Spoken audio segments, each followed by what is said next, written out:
Na parte anterior, gente, eu estava falando um pouquinho sobre o arcadismo no Brasil.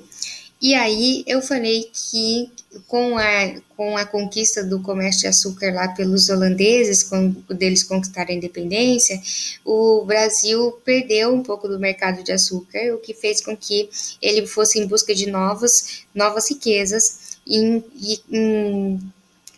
Para casando com isso, Portugal também estava precisando bastante dessa riqueza, porque ele estava no momento de se tornar independente ali, e a coroa portuguesa resolveu estimular as pessoas a conseguir ouro no Brasil, e oferecia um valor em dinheiro e também um tratamento entre os nobres, um tratamento especial para quem conseguisse uma mina de ouro. Isso fez com que as pessoas fossem para a corrida, a caça ao ouro, e encontraram de fato muito ouro. Isso gerou o ciclo do ouro no Brasil.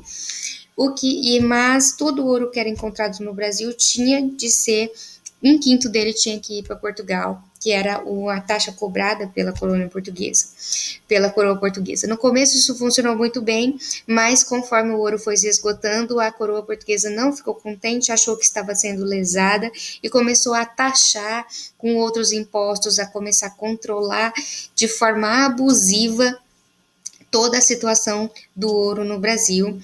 E para favorecer tudo isso, veio um governo, né, que veio, né, obviamente ele foi colocado ali, Luiz Cunha Menezes, que era um homem extremamente autoritário e violento, que fazia todo esse controle de forma muito autoritária. Essa forma autoritária ia na contramão dos princípios pregados pelos filósofos ali do Iluminismo, né? E também pela Revolução Francesa.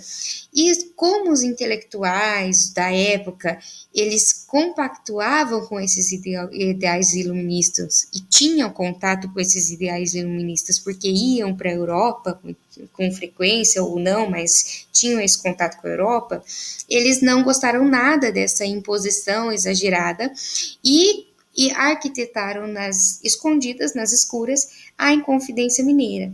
Eu tenho certeza que vocês já devem ter aprendido sobre Inconfidência Mineira com o Lucas ou com o Felipe.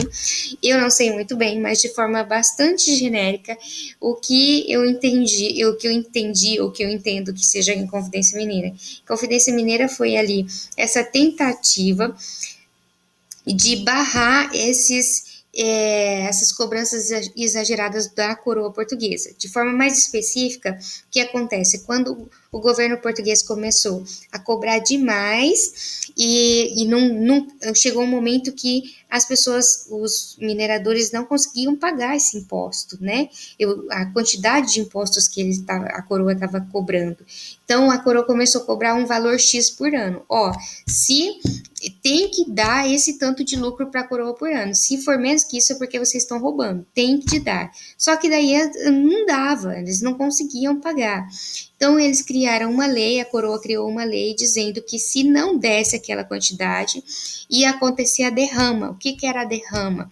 Era assim, se não desse a quantidade, todo mundo tinha que dar uma parte lá dos seus lucros para não deixar a coroa portuguesa em prejuízo, o que era obviamente um absurdo, era muito abusivo.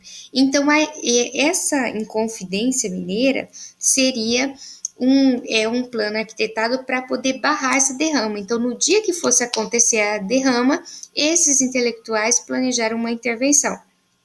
Os detalhes de tudo isso vocês vão perguntar para o professor de história, mas o que importa a gente saber aqui é que havia esse confronto, porque tudo isso vai ser retratado lá nas cartas chilenas do Tomás Antônio Gonzaga, né? Em que ele vai justamente criticar o Luiz Cunha Menezes e essa posição autoritária dele. Bom, então, junto com esse ciclo, o que estava acontecendo de forma resumida no Brasil? A gente estava com a Vila Rica, que era chamada de Vila Rica, mas hoje é Ouro Preto em Minas Gerais, era o foco de tudo isso. A gente tinha o ciclo da mineração, o ouro muito, a Inconfidência Mineira, né, que é essa situação dos impostos exagerados que gerou ali essa revolta dos intelectuais, e também a expulsão dos jesuítas do Brasil, porque Pombal não, lembra que o Pombal tirou a educação da mão dos jesuítas e tentou colocar na mão do governo, então os jesuítas não tinham mais papel aqui e aí eles foram expulsos.